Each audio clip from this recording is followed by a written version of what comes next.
Hey guys, you're watching Let's Talk About Prepping. I'm Tyler, your host, and in this video, we're just going to take a walk by the river here, and we're going to talk about Opsec, that is, operational security.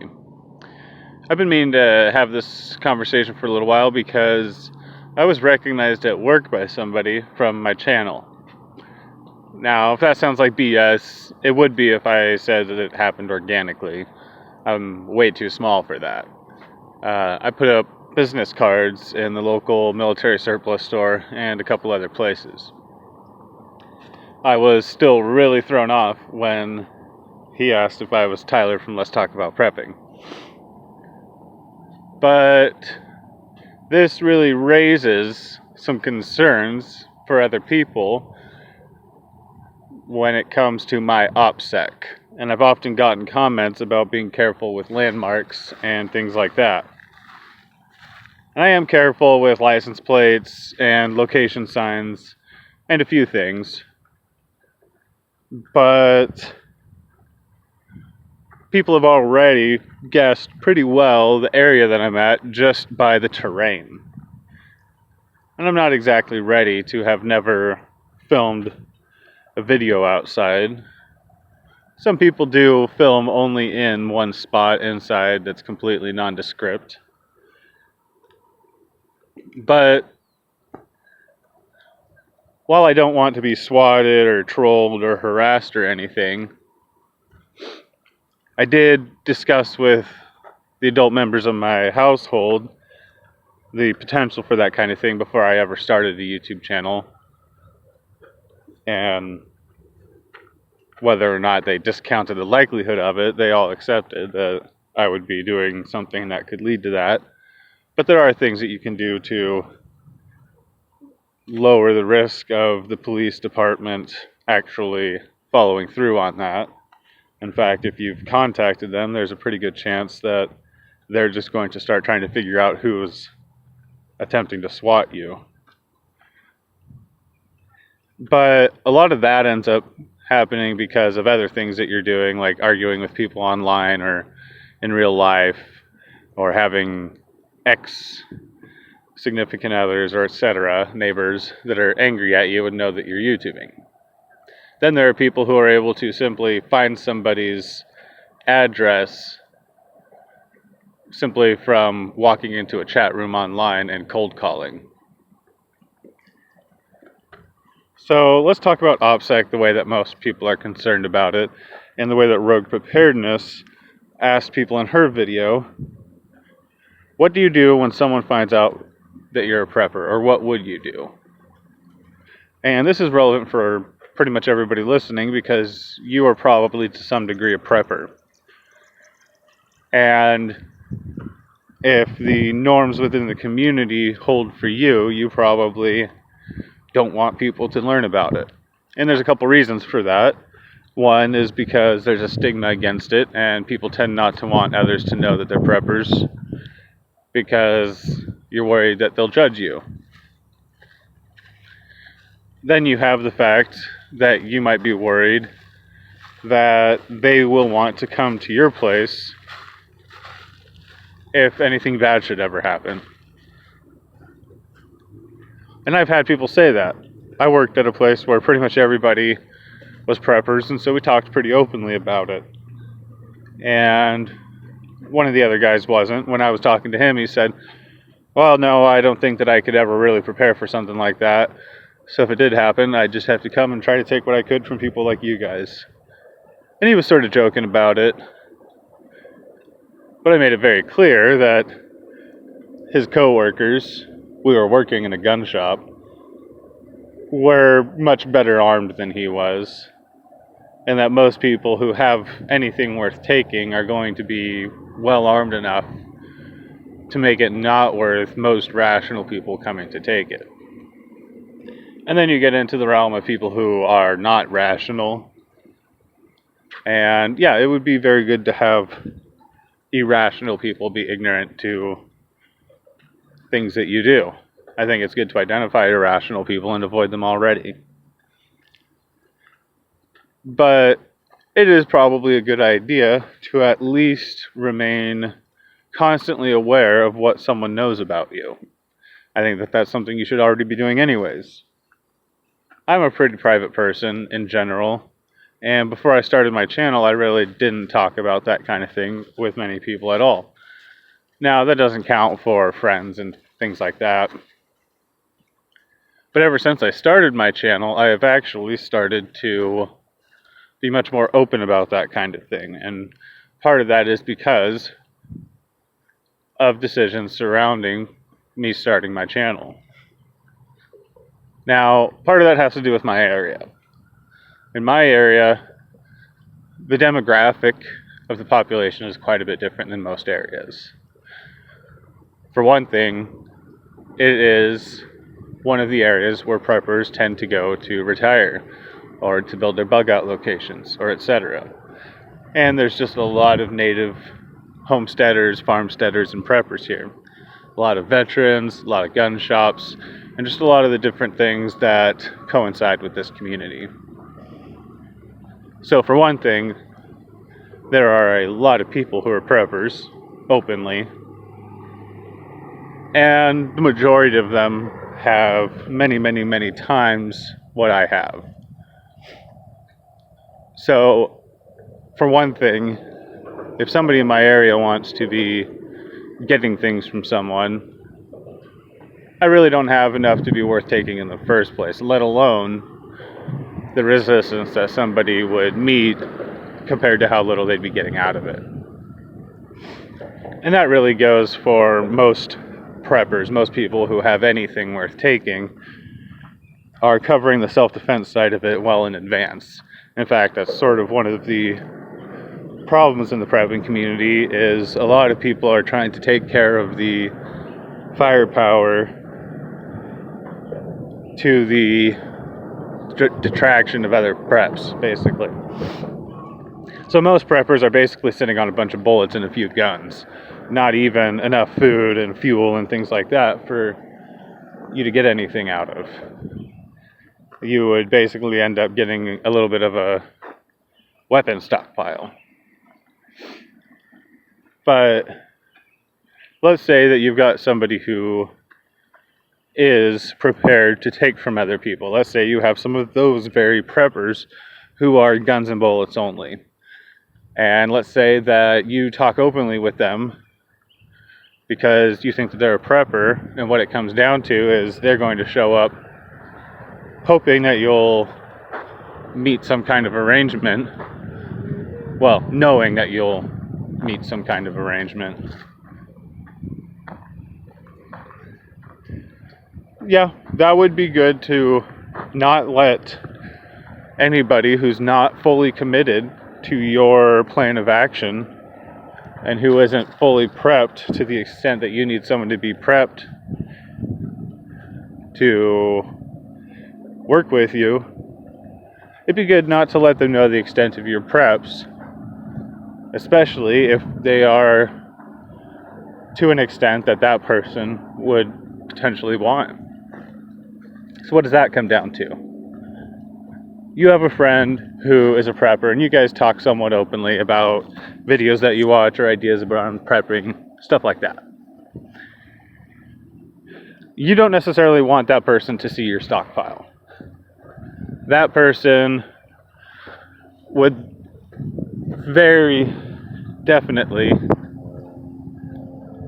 remember how much you have, and that would be a part of a calculation later on if they were desperate. So to me, Opsec is most important when it comes to people who know you specifically, knowing what you have, being able to calculate it in. For those people, it is often best to be a hoarder or just a YouTube prepper. You just watch videos.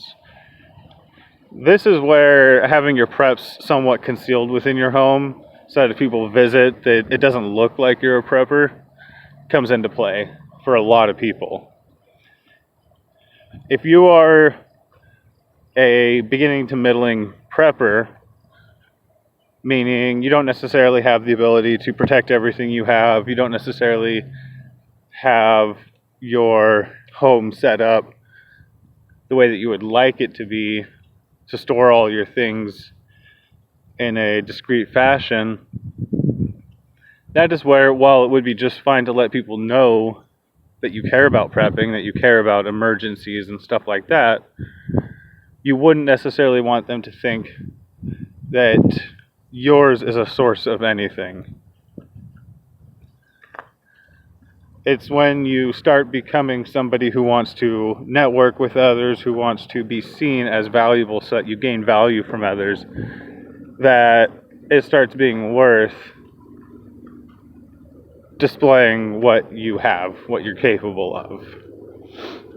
Up until then, while I don't think that it's ever really a tactical problem to let somebody know that you think about prepping, that you watch prepping videos, that you do certain things that make it clear that you are a prepper, but don't necessarily attract envy or anything somebody would want in any situation, that allows you to let people know that you are someone who could be talked to about that kind of thing. That allows you to network and build community, to make contacts without people knowing or thinking that yours is a place that they would like to go in any situation.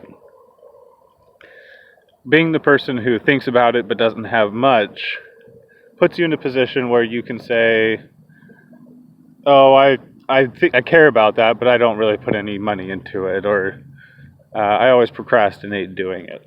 And those people will write you off very quickly. Especially if they come by and you can look very poor and like you don't have a lot of stuff.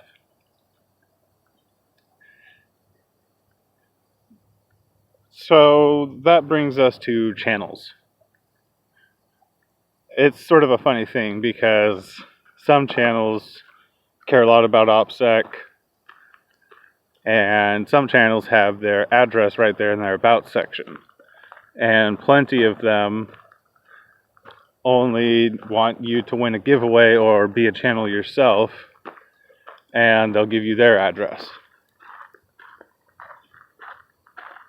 So that's all over the place too. So what it comes down to is that Opsec is really just an individual consideration. It's not something that you can really say, give flat rules for that will apply to just whole swaths of people. It's something that each person needs to consider for themselves. I can't really think of any person who benefits from being a lone wolf. You would have to be one of the most uniquely skilled individuals in so many ways to be able to just buy your way into preparedness. Most people just need other people, and even if you had the $1 million ranch with all the space and things like that, you would still need people to help you run it once the SHTF. And those aren't people that you can just meet once it's happened and trust them. And so far, I haven't seen people successfully meet trustworthy prepper group types by sitting around on YouTube and not talking to anyone and not trying to find anyone in their area. I think that you'd be better off just very casually having talked about prepping with just a bunch of random people in your area who don't know where you live or who you are or anything like that, but who you could then run into and form connections with later on, than to just be lonely hoping that you'll just have loyalty at first sight with somebody once you meet them and secretly find out they're preppers. I don't know how people expect to end up meeting prepper group people without ending up talking to people about prepping. So the reason why I am open now, the reason why I wear a Let's Talk About Prepping on YouTube shirt, whenever I walk around in public in my area. Yeah, somebody might notice me and follow me home. I do pay attention to that kind of stuff on the road. If I've seen, I pay attention to if someone's following me, stuff like that. But it's far more likely that they're going to come up and talk to me because it's been a while since they had that conversation with someone. Even though it's pretty common in my area, it's not exactly something that people just go around talking about still. So I do end up getting to have decent conversations with people because when they ask me what I do for a hobby, I say I make YouTubes about emergency prepping, like doomsday prepping, but for normal people. And I get into random conversations. It's surprising how many people have been preppers and sort of got away from it, or they grew up prepping because their parents were hardcore Cold War preppers, or what have you. They have thought about it strongly but just never got into it because life gets in the way. You're far more likely to have interesting conversations with people and make interesting contacts with people than to ever have trouble from it. And let's face it, the majority of situations that we end up in, it's going to be more handy to just know people who are cool with you, who have that connection already,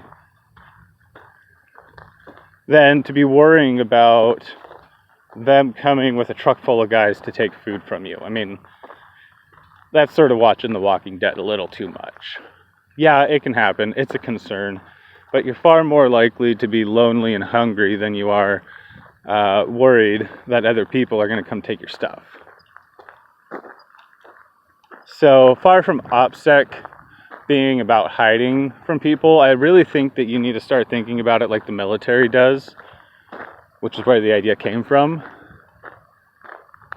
A military base can't hide itself in hostile territory. If you're at a forward operating base, let's say that is what your house is. Because in an SHTF, you're in hostile territory and your house is the forward operating base. You might get attacked from any direction at any time. You need to have Opsec. A forward operating base can't hide the fact that it's a forward operating base. Unless you know how you're going to grow food and do all your things and go out and get your stuff without anybody in your area being able to tell that you're doing stuff compared to other people who are just not doing stuff. They will literally be sitting in their houses or wandering around. You can be gray man, and you'll have to be gray man to avoid anybody, especially the ones who are good at noticing and attacking people for stuff. You'll have to be very on top of your gray man game, your Opsec game, which is what that is, to avoid them noticing you and grid down.